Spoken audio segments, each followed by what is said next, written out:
Сегодня, завершая тему образования форм множественного числа, хочу обратить ваше внимание на некоторые моменты и исключения из правил в употреблении аффиксов. Для правильного присоединения аффиксов тар, тер следует знать глухие согласные звуки наизусть. Я вам их напомню. К,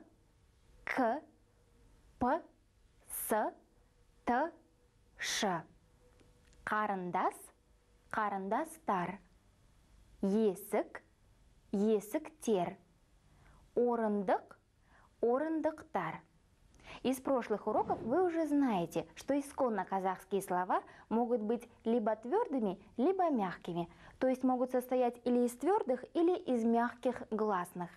Но этот закон не распространяется на слитные слова, например, на некоторые имена и названия населенных пунктов.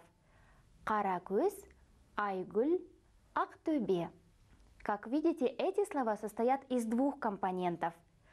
Кара, көз, черные очи. Айгуль, лунный цветок. Актөбе, белый холм. Закону сингармонии гласных не подчиняются также заимствованные слова, имеющие арабское происхождение. Курмет, уважение. Китаб, книга. Каракет, действие. Казыр, сейчас. Рахмет, спасибо.